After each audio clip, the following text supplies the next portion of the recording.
Espace TV, le 22h.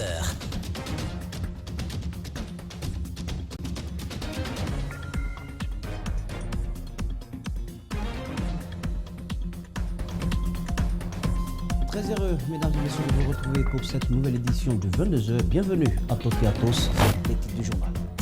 L'accalmie revient peu à peu au lendemain des violences post-électorales. L'heure est au bilan. Le bilan est lourd. Au-delà des pertes en vies humaines, les dégâts matériels sont considérables. Nous irons à Kolaboyi, dans le Kakandé, où les commerçants ont tout perdu. Et puis la religion pour apaiser le cœur. Demain, la communauté musulmane célèbre la naissance du prophète Mohammed, paix et salut sur lui. Une occasion pour le secrétariat général aux affaires religieuses pour s'adresser aux musulmans. Grand angle de la rédaction ce soir, nous irons à la rencontre d'un centre de teinturière dans la ville de Kindia, soutenu à l'époque du premier régime. Ces femmes se sentent aujourd'hui abandonnées.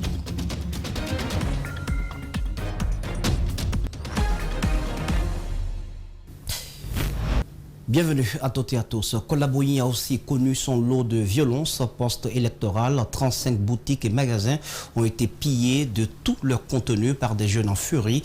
Une scène de chaos consécutive à la publication des résultats provisoires par la Commission électorale nationale indépendante. Les victimes de ces pillages disent avoir tout perdu. Plusieurs objets de valeur ont été également emportés. Baïloba, Salifou Lifosissé, depuis Kolaboyi. C'est après la publication des résultats provisoires par la Commission électorale nationale indépendante CENI ce week-end que des jeunes de Kolaboyi ont cassé et vidé de leur contenu des boutiques et magasins appartenant à des commerçants. Les faits se sont déroulés en pleine journée et en présence des forces de l'ordre soutiennent les victimes. C'est déplorable.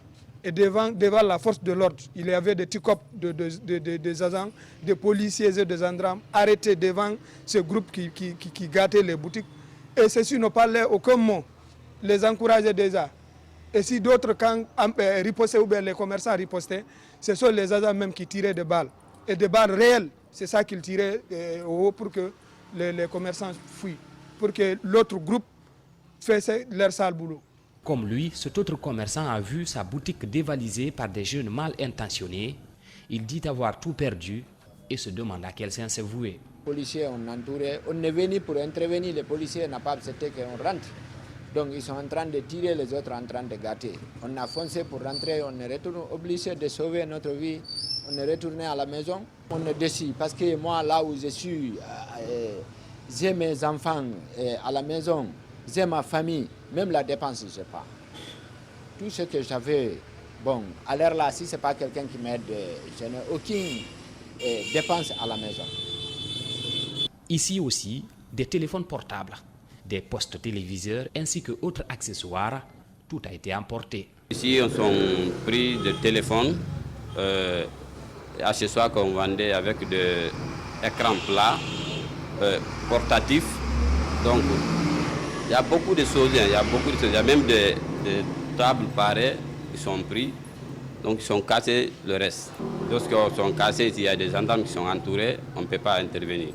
Il y a des gens même qui sont venus pour intervention, mais les gendarmes n'ont pas pu accepter. Partout, c'est la tristesse et la désolation. La boutique de cet autre commerçant n'a pas été épargnée, mais pour lui, cela ne fait aucun doute. Les jeunes de son secteur sont à la base de ces actes ignobles. L'on casse toutes les tables, les congélateurs, tout est gâté. Rien ne reste. Regardez. Vous étiez où lorsque ça s'est passé? J'étais à côté. Je me suis arrêté ici. Il y a les policiers qui s'est garés un peu partout. Rien n'est fait. Les enfants de quartier, les Babadia, les Rambalais. La plupart des commerçants dont les boutiques et magasins ont été cassés et vidés de leur contenu ont emprunté de l'argent pour démarrer leur commerce. Aujourd'hui, leur espoir se transforme en cauchemar. Voilà, à l'instant même, le désarroi des commerçants de Kolabouy au regard de l'ampleur des dernières violences qui ont basculé sur le terrain des conflits interethniques par endroits. L'armée a été réquisitionnée par le ministre de l'administration du territoire. La Grande Muette, déployée principalement sur la route Le Prince, a mis fin aux violences, mais les populations civiles ont la peur au ventre. Des citoyens n'osent pas sortir de leur domicile par peur d'être embarqués ou confondus aux manifestants, nous disent-ils. L'une de nos équipes est allée à la rencontre de ces pères de famille pour savoir comment ils occupent leur journée. Vous le verrez dans ce reportage réalisé par Al-Gassim Yaliba. Les journées sont très longues et dures pour certains d'entre eux. Ces habitants de Koloma, un des quartiers de la commune de Ratoma, sont parmi les plus impactés par la crise post-électorale. Comme chaque jour, depuis le vote, c'est ici que ces pères de famille se réunissent pour tenter d'occuper leur journée. L'activité principale, faire le thé. Depuis que le mouvement là ont commencé, nous sommes terrés à la maison et dans le quartier ici. Nous restons à la maison jusqu'à 9h, 10h. Après, nous venons nous réunir autour du thé. Nous discutons des problèmes d'actualité et pratiquement c'est le quotidien ici. On ne fait rien d'autre que ça. Nous ne partons pas au travail parce que toutes les rues sont barricadées. Il n'y a pas d'issue, on ne peut pas passer, les véhicules ne circulent pas. Donc il y a les forces de l'ordre qui sont aussi au bord de la route. Nous avons peur de nous faire arrêter, nous avons peur de nous faire déposséder de nos biens. En fait, la journée n'est pas facile, donc on passe des journées qui sont vraiment longues parce qu'on a l'habitude de se lever très tôt le matin et se rendre au boulot. Rester à la maison toute la journée, sans aller au travail, un exercice inhabituel pour eux, mais auquel ils sont soumis pour le moment. Ça ne va pas quoi, tout le monde ne va pas au travail, il y a des trucs, même à manger, difficilement on gagne dans les différents quartiers. Il n'y a pas de pain, il n'y a pas de resto, toutes les boutiques sont fermées. Donc rester à la maison sans travailler, c'est vraiment ennuyant, donc franchement nous souffrons. Il lance un message à l'endroit des autorités du pays. De tout faire pour restaurer l'autorité de l'État en respectant bien évidemment les lois de la République. Contrairement aux habitants des autres quartiers, ceux de Koloma sont contraints de rester à la maison pendant ces moments de turbulence, faute de moyens de transport, nous confient certains d'entre eux. Et puis dans le même sillage, le barreau de Guinée n'est pas non plus insensible à la crise post-électorale que traverse la Guinée. Ces hommes de droit fustigent les violations des droits humains commis ces derniers jours et invitent l'ensemble des parties prenantes à œuvrer pour renouer le fil du dialogue. Mohamed Valectoré, Ibrahim Souma. Dans une déclaration rendue publique ce mardi, le barreau de Guinée se prononce sur la situation politico-sociale que traverse le pays au lendemain du scrutin présidentiel du 18 octobre dernier. Plusieurs cas de violence ont été enregistrés dans certaines localités qui ont entraîné des cas de mort et plusieurs blessés graves. Le barreau de Guinée s'inquiète et interpelle. Le barreau de Guinée appelle les pouvoirs publics à veiller à ce qu'aucune action de maintien de l'ordre ne vienne à se transformer en des actions de violence légale sur le terrain, tournées contre des citoyens déterminés à se faire entendre pacifiquement. Le barreau de Guinée interpelle les garants de notre liberté, de nos libertés fondamentales, à savoir juges, procureurs, officiers et agents de la police judiciaire, et les exhorte à prendre leurs responsabilités en toute impartialité afin de s'assurer du respect strict de nos lois dans le cadre de ces élections et des malheureux événements qui en découlent actuellement. Le barreau rappelle tout de même l'obligation de tous les États, conformément à la Charte des Nations Unies, de développer et encourager le respect des droits de l'homme et des libertés fondamentales. Il lance un appel à l'endroit des acteurs politiques à tempérer leurs propos et à éviter d'attiser la haine entre communautés.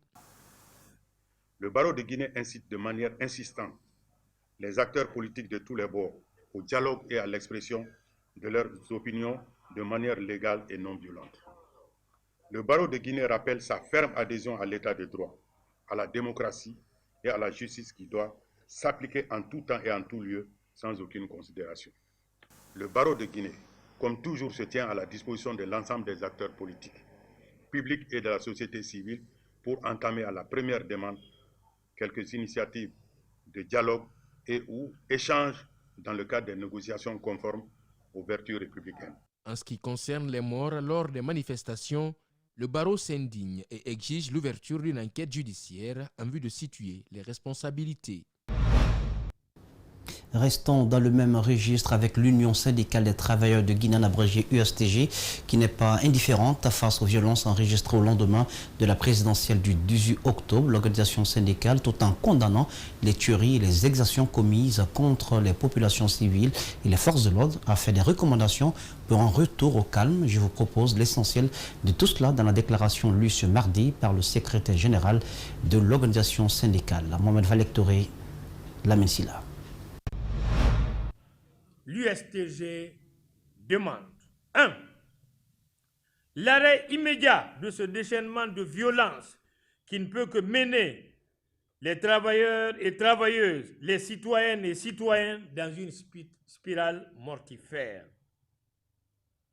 Aux travailleurs et travailleuses de s'unir pour exiger d'une seule voix l'instauration d'un dialogue inclusif et apaisé.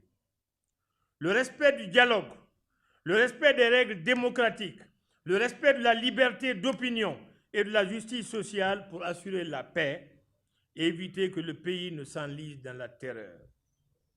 Enfin, l'Union syndicale des travailleurs de Guinée, USTG, appelle toutes les fédérations et les entreprises à respecter les consignes qui seront données pour sauver la paix et la quiétude sociale en République de Guinée.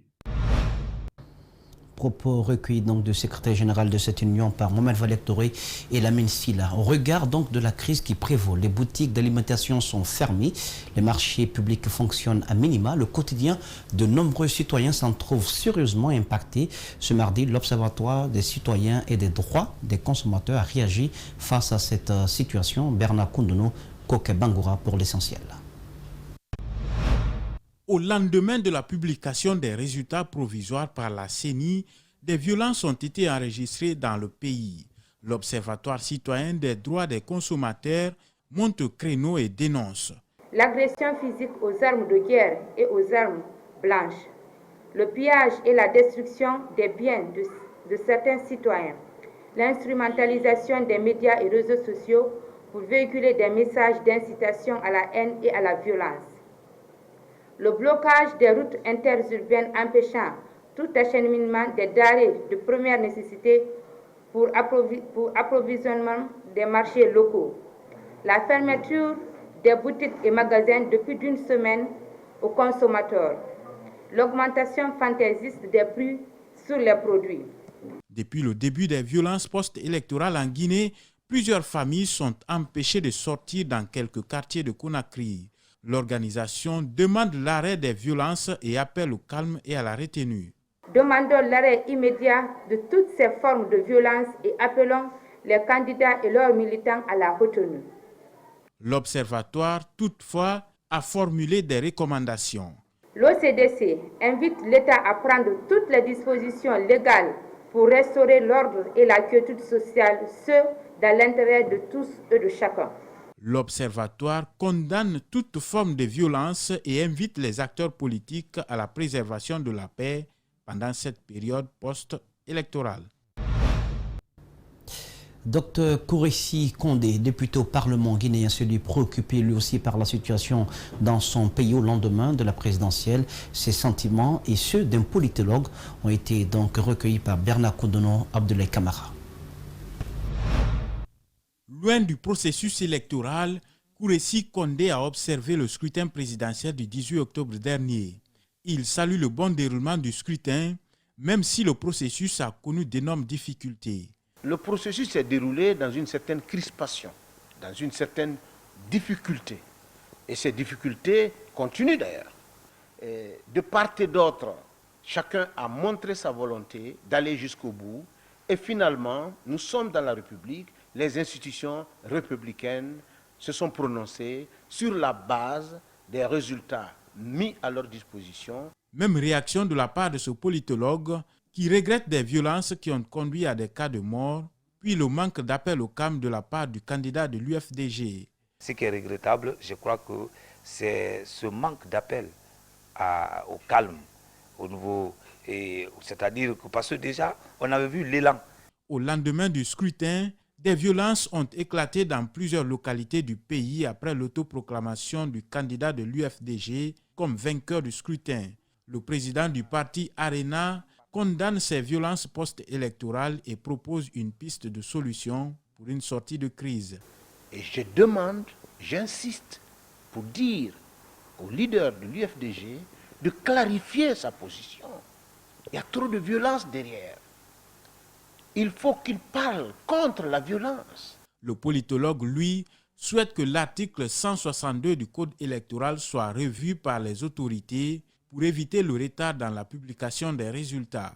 L'article 162 qui stipule que la CENI proclame les résultats après la réception du dernier procès, c'est-à-dire du dernier procès verbal. La loi ne précise aucune contrainte, ne donne aucune contrainte de temps quant à la collecte des données de ces procès-verbaux. Kouressi Condé, comme plusieurs autres Guinéens, invite les citoyens au calme et à la retenue. Venons-en à la plateforme des jeunes de l'Axe qui ne reste pas de marbre face aux violences dans le pays. Les nombreux cas de morts civils et militaires les exaspèrent. Elle se dit indignée. Mamadou Kalisso, Abdoulaye Kamara.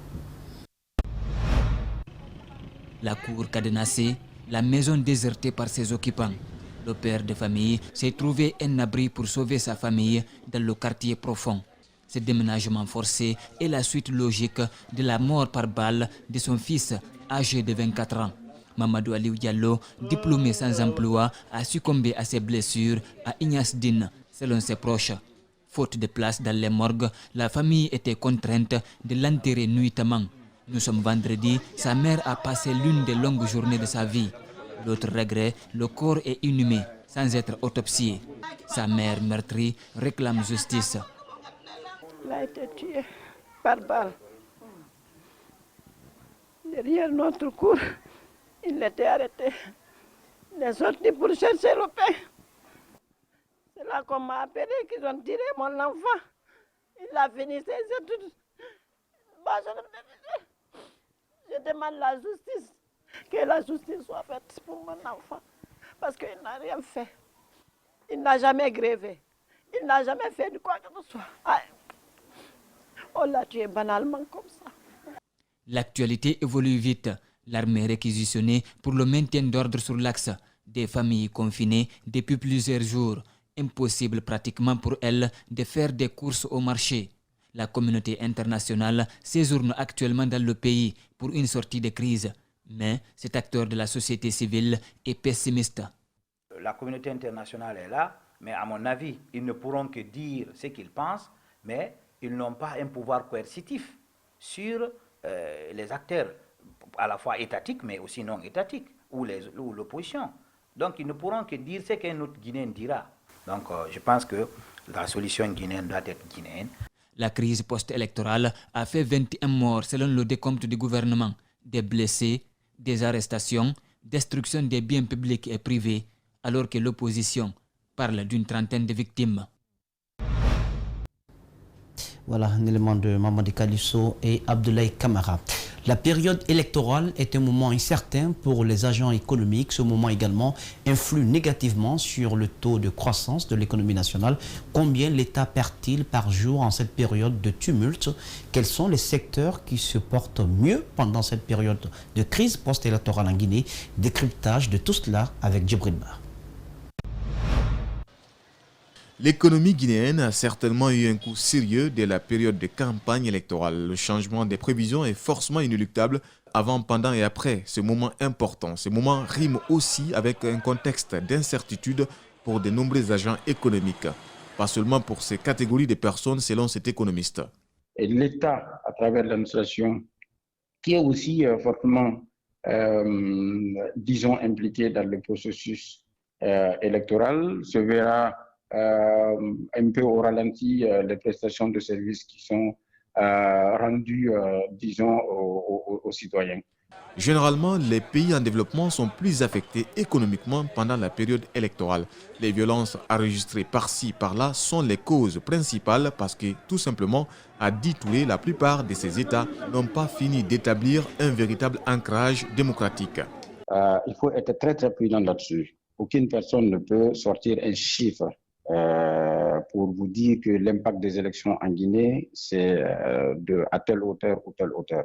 Mais ce qu'on peut faire en tant qu'économiste, c'est de vous présenter les risques auxquels notre économie est soumise et ce que les élections peuvent avoir sur les différents acteurs de la vie économique. Il est difficile, selon notre interlocuteur, d'évoquer un chiffre concernant l'impact de la crise électorale sur l'économie guinéenne. Les effets de cette crise politique s'élargissent encore sur la diminution du taux de paiement des taxes et impôts, sans oublier la création de l'emploi et de la richesse. Globalement, le budget de l'État, c'est aux alentours de 22 000 milliards. Si vous estimez que chaque jour, il y a une partie de ces 22 000 milliards qui sont collectés, vous avez juste à faire le rapport entre 22 000 milliards et les 365 jours, vous avez une idée. Le parc hôtelier, les mines sont entre autres des secteurs qui fonctionnent. Mais de toute évidence, la crise politique a eu un impact sur l'économie. La crise sanitaire n'a pas également dit son dernier mot. Tout ce cocktail peut réduire considérablement le taux de croissance qui est à 6%. Les religieux également ne cachent pas leur colère. Ils condamnent ce déchaînement de violence dans le pays et mettent un accent particulier sur la déchirure du tissu social. Zainab Bangoura et Yacouba Traoré sont allés à leur rencontre. Suivez. Les violences post-électorales ne passent pas inaperçues aux yeux de ces religieux. Ils condamnent fermement le comportement de la population qui se laisse emporter par le Satan. Et quand toi tu prends un couteau ou un fusil, ou tu prends du feu, tu brûles la maison de ton voisin, mais qu'est-ce qu'on va? Et personne ne reste ici. Combien de personnes qui ont devenu chefs, mais aujourd'hui ils n'en ont plus. La terre là les a mangés. Il y a combien qui ont cherché d'être chefs, ils n'ont pas devenu chefs, ils ont dans la terre là les a mangés. Et moi, toi et lui, on ira tous chez Dieu. Mais il ne faut pas oublier, tout ce que tu as fait ici en cachette, ça se trouvera que chez Dieu. Une Guinée divisée par ses fils et non par Dieu, l'imam Mohamed Ali est inquiet de cette attitude et situe les responsabilités. C'est la faute de nous tous. Parce que maintenant, dans les mosquées, il n'y a pas de vérité. À l'école, il n'y a pas de vérité. Au camp, il n'y a pas de vérité. Au marché, il n'y a pas de vérité. Mais tous les Guinéens sont devenus racistes. Pourquoi ça? La Guinée ne mérite pas ça. Des tueries répétées, des maisons incendiées, des édifices détruits, des manifestations violentes, une colère qui se multiplie chez les uns et les autres. La directrice nationale des affaires chrétiennes est touchée par ces actes de vandalisme dans le pays. Elle appelle les Guinéens à avoir foi en Dieu. Si on croit au destin, on doit se remettre à la sagesse de Dieu. Dieu a créé l'homme, il lui a donné la sagesse, le discernement.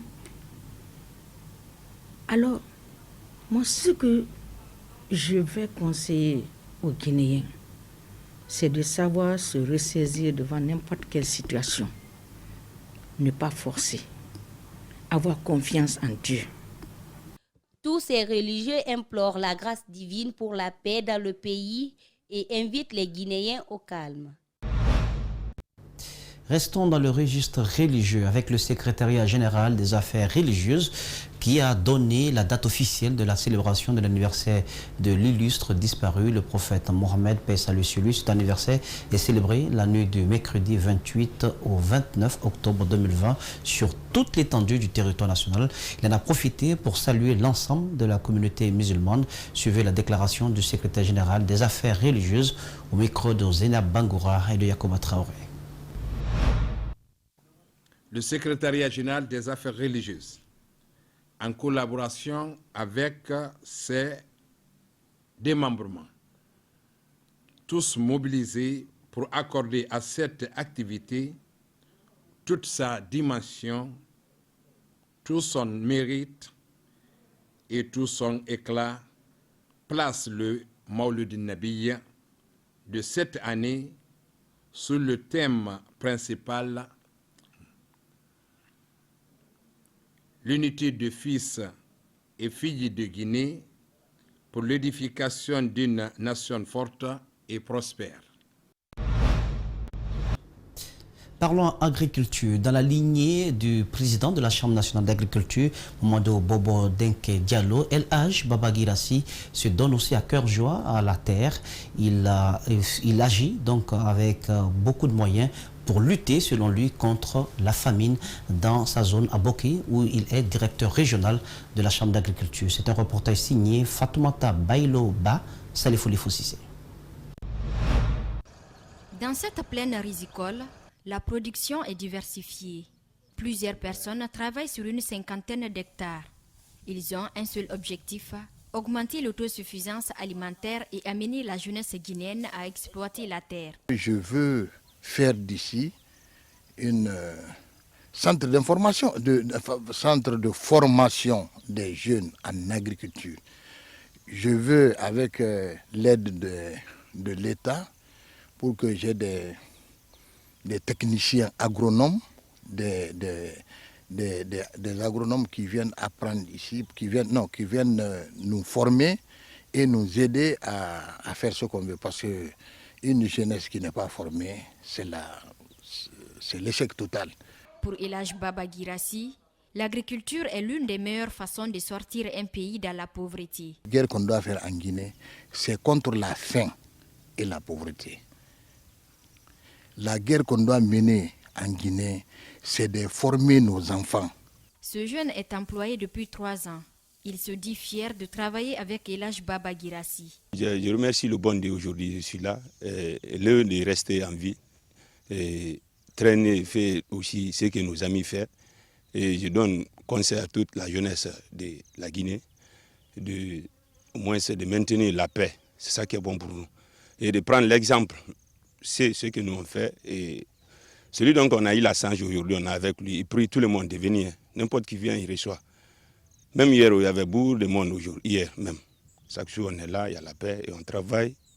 Et il fait ce qu'on veut. L'agriculture et l'élevage constituent la pierre angulaire pour le développement d'une nation. C'est pourquoi le président de la Chambre régionale d'agriculture de Boké octroie des semences à ses confrères désireux d'emboîter les pas. Faire des femmes la priorité des priorités, c'est l'ambition affichée par tous les gouvernements. En Guinée, ce mérite reviendrait au président de la Première République en 1960. Ahmed Sékou Touré a doté les femmes teinturières de Kindia d'un centre où elles pouvaient mener leurs activités. Une initiative appuyée plus tard par le général Lansana Conté. L'histoire, elle, s'arrête là. De nos jours, ces femmes manquent d'accompagnement et de promotion de leur production sur le marché. C'est l'angle de la rédaction signé Malik Sangiana Kamara, Abakar Silla, Mohamed Alusen Kamara.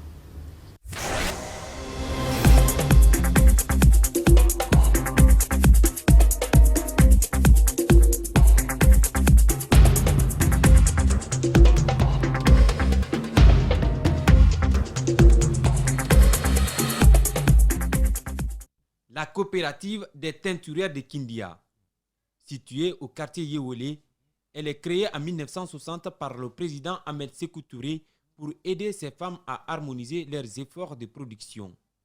Aminata Kouyaté, natif de la localité, a hérité ce métier de teinturière de sa mère.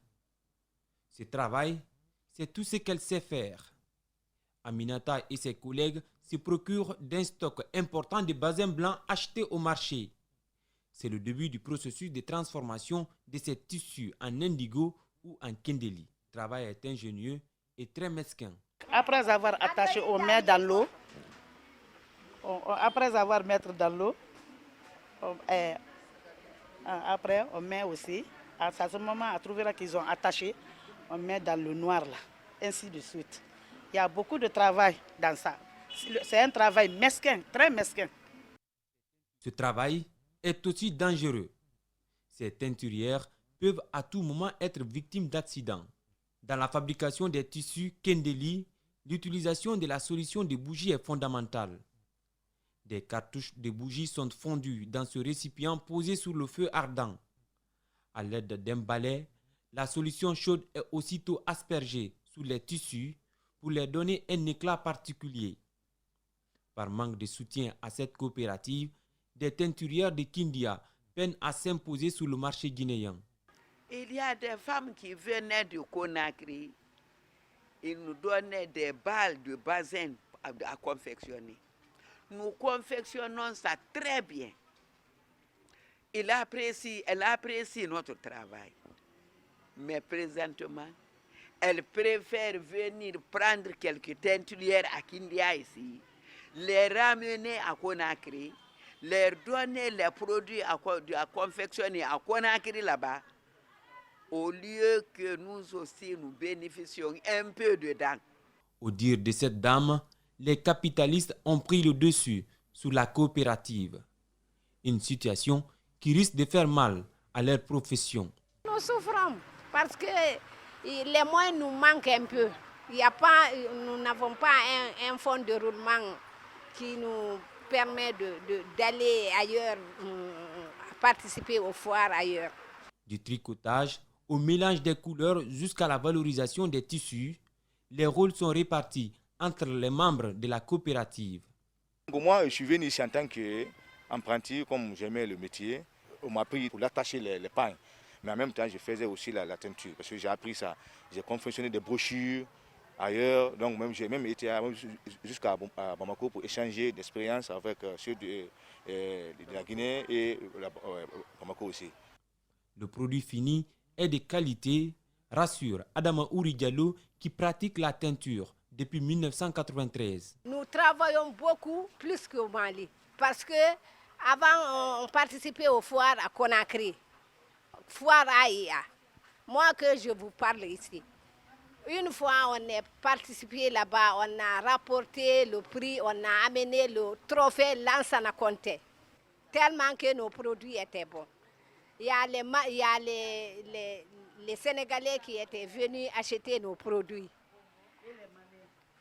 Les produits de Kindia et les produits du Mali, ils sont partis. La prochaine année, elles sont venues, elles ont dit bravo Kindia, vos produits sont bons. Ce que les Maliens font comme ça, nous aussi, on a des bassins de la bonne qualité, on a des produits de la bonne qualité, on peut faire plus qu'eux. Parce que moi, il y a des femmes ici qui achètent les habits avec les Maliens. Après, dès qu'ils portent, ça va atteindre la peau, ça sort, et elles nous envoient pour reprendre ça. Avec l'utilisation des produits chimiques comme la soude caustique, des outils rudimentaires, ces femmes risquent gros dans leur travail. Les produits qu'on utilise, c'est des produits chimiques. C'est pas bon pour la santé. Donc il faut qu'on se protège très bien. Qu'on se protège, normalement, on doit se protéger avant de faire ce travail. Bon, les moyens aussi nous manquent. On n'a pas d'eau ici. Nous sommes tellement organisés ici. Mais si les hauts responsables ne viennent pas vers nous, et nous n'avons pas les moyens, nous n'avons pas la chance là d'aller les rencontrer, vraiment, cela joue sur nous. S'ils pourraient venir s'adresser à nous, comme preuve, le président peut faire des commandes, des balles de bassin à confectionner. Nous attendons ça. Ils disent que le président a fait beaucoup de commandes à Kindia. Les fêtes le 8 mars, nous apprenons que le président a fait des commandes. Vraiment, Kindia a travaillé cette fois-ci. Mais la coopérative, non. Le manque d'eau se pose ici avec acuité. La fontaine construite par le feu général Lansana Conté n'est plus fonctionnelle. Quand il n'y a pas d'eau dans les robinets, elles sont obligées de se rendre dans ce petit marigot pour le lavage des tissus. La coopérative des teinturières de Kindia sert aussi de centre de formation aux jeunes filles. Même celles qui sont diplômées y sont accueillies.